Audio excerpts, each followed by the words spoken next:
Welcome to science class. As we hope on the solid rock, Jesus our Lord, let us continue to trust in Him that everything will be fine. In our last lesson, we talked about diseases, where we mentioned that there's a need for us to take very good care of ourselves. As diseases are found in the environment, we would like to know how diseases relate with other things in our surroundings. As we have disease around, how do disease? Go! You go put them out, so go. And as diseases are found in our environment, we would like to know how diseases relate with our surroundings. So today, our topic for discussion is ecosystem. Ecosystem. Ecosystem. That is our topic for discussion. At the end of this lesson, as a student or a pupil of grade 3, I'm expecting you to show understanding of the term ecosystem. 2, I want you to appreciate interdependency of organisms in an ecosystem. And 3, explain the term habitat. Don't worry about the big words or the big grammar. You understand as we progress in the lesson. Let us take our keywords first. 1, environment. Environment. Ecosystem. Ecosystem. Interact. Interact. For the purpose of our lesson today, we will explain interact to mean communicate. Okay? Communicate, or let's say doing things together. Organism. Organism. And the last one is offspring. Offspring. Offspring. Take your time and go through the keywords very well, okay?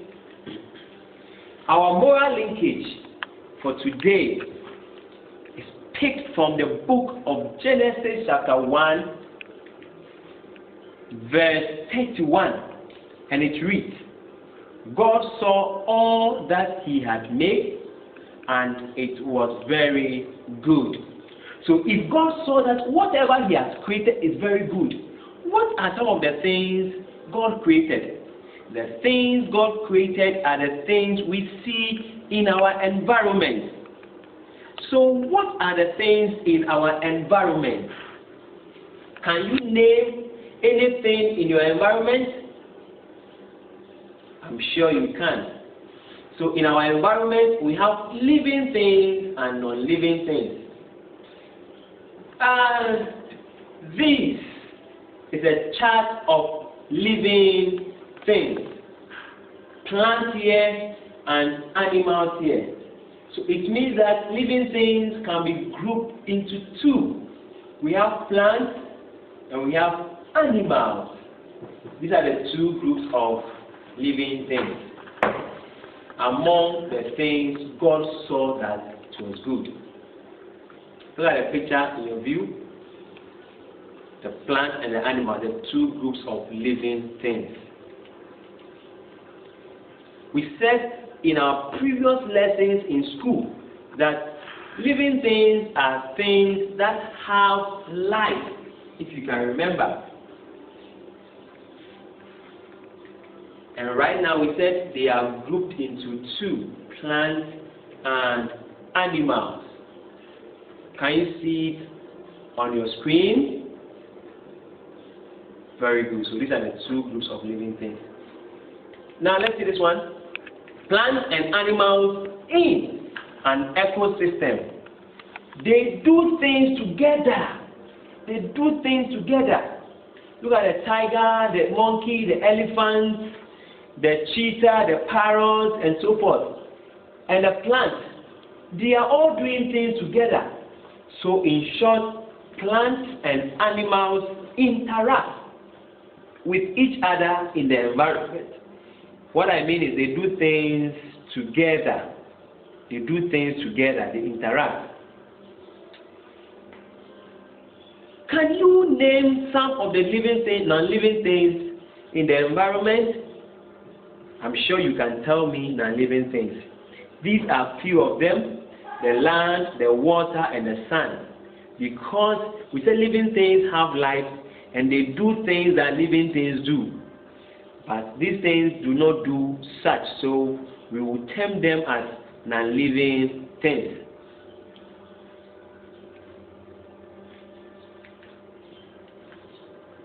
Look at the picture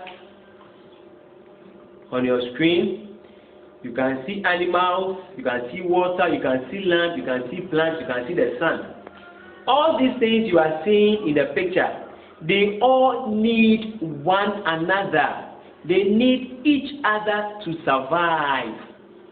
Since they need each other to survive, we say that living things and non-living things interact.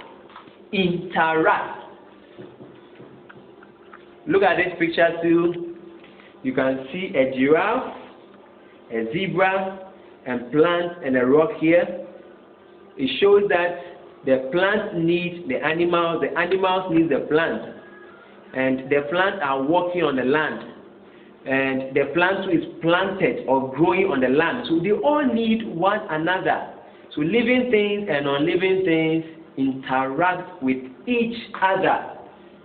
It means that they depend on one another. So back to our question. What is an ecosystem? When we say ecosystem, an ecosystem is a community of living things interacting with its environment. An ecosystem is a community of living things interacting with its environment. All what it means is that living things in its environment having something to do with the environment, things surrounding them. It's what we mean by ecosystem. So living things interacting, communicating, depending on the environment is the ecosystem. Without the environment, living things can never survive. We need the environment to survive.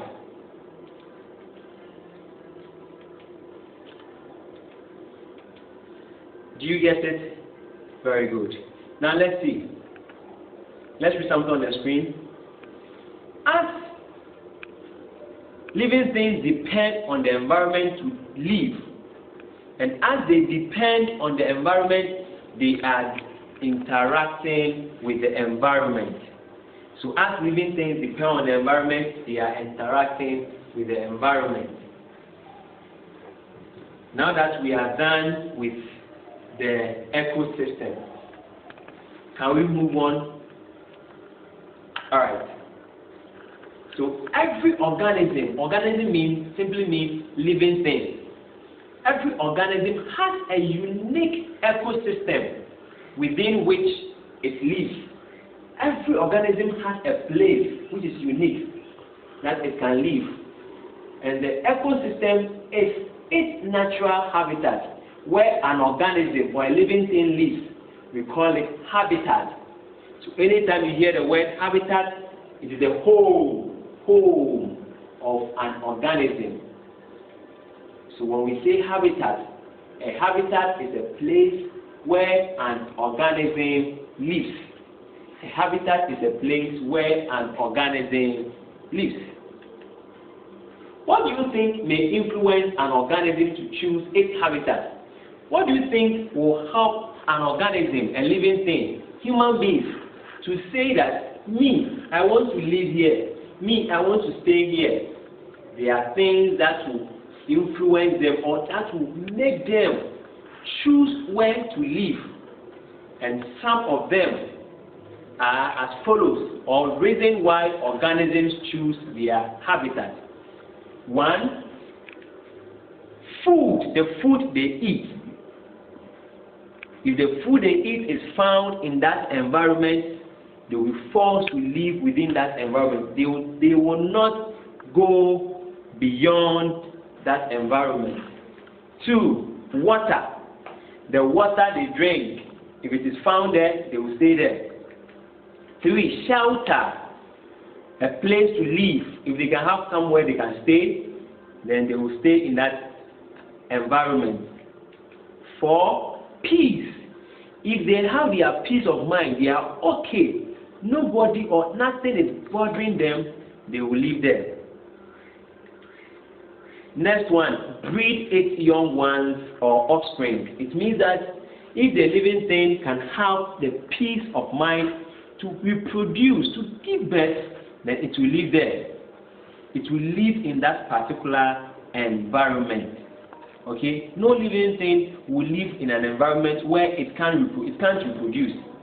So, if a living thing chooses to live in an environment, it means it can reproduce or breed its young ones or offspring. Offspring means babies, young ones. The next one is sunlight, where the living thing can have access to sunlight. It can get sun, rays from the sun. And the last one, but not the least, air. If they can get access to good air, then the living thing can live in that environment. So finally, this brings us to the close of our lesson today, but let us go through our lesson in a summary form. Today we have learned that an ecosystem is a community of living things interacting with its environment. If you can remember, we mentioned it. We said that living things depend on each other to survive. Again, we have mentioned a habitat as a place where an organism lives. Remember,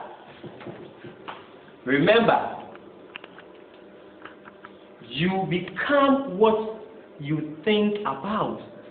So I'm expecting you to think scientifically like a scientist all the time, and you can find yourself there. Until then, I love you. Peace.